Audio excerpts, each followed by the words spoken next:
Please. The The good Boston Celtics. And they're led by Blake Griffin, who's having a MVP season. I'm fucking with you. But it seems like Blake Griffin's like really well liked within the Boston Celtics organization. Like he's not getting waived anytime soon. Like seems like he's all good vibes. And it's really cool to see. I've always been a Blake Griffin fan. And I just think the end of his career playing wise hasn't been the way I would have thought it was, but everyone said the day he lost his athleticism, he wasn't going to be an effective player. I mean, I think he still is effective, but let's talk about this team right now. I think, goddamn, has Malcolm Brogdon been awesome. A lot of people thought Malcolm Brogdon would be in the starting, front court. We thought there was going to be a starting lineup, especially with the Robert Williams third lineup, where it was going to be Al Horford, Jaylen Brown, Jason Tatum, Brogdon, Smart. But instead, he's been humble, took in the modest role. What we just talked about. There's nothing wrong about being a sixth man. Yeah. And he's coming off the bench to either give Derek White or Marcus Smart a breather and continues to not only facilitate and score basket, but that defensive intensity and always scoring a bucket at the right moment. It seems like he's there. He's every fucking where. Malcolm Brogdon. But yes, he's missed a little bit of time, but that's to be expected. Malcolm Brogdon always gets a random injury. And they've been great regardless of Brogdon being on the floor. But, with him in the rotation and Smart and White, they get three great guards who continually be this pesky, irritating trio that relentlessly contributes on both ends of the court. And the Celtics didn't give much for Brogdon. All it was Aaron Nesmith, Daniel Tice, and a first-round pick. And it's a no-brain move that Brad Stevens is a better GM than he was a coach. Mm-hmm. I think Missoula has done a really good job as well. Their defense is ranked 20th. I just made a video on them. They have the best offense by far in the NBA. Tatum's having an MVP season.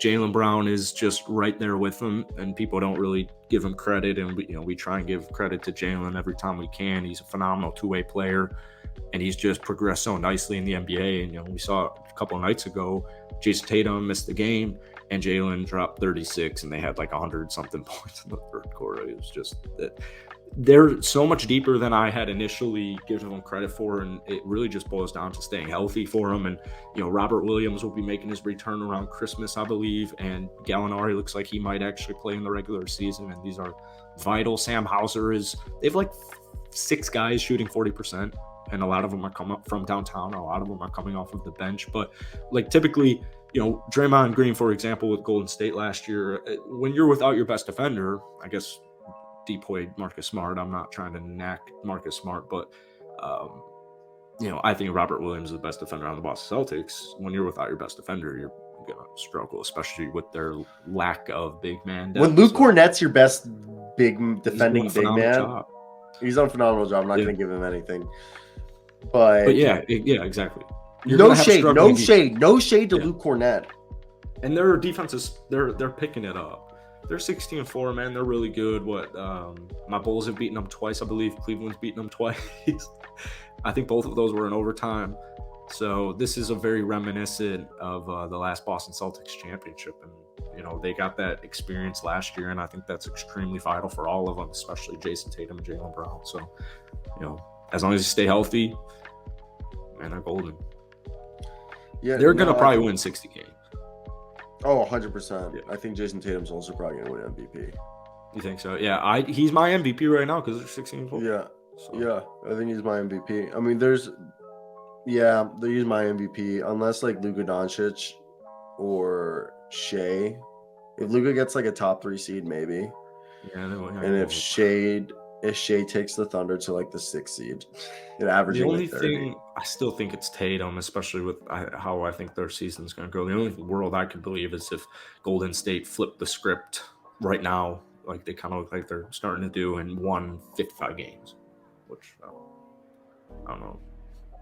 And that's still probably going to be a reach for MVP. Ooh, Teenage Mutant Ninja Turtles. Dude, you ever watch TMNT? You see the pizza? Yeah, the pizzas always look so good, but then you go to New York good. and the Master Splinter.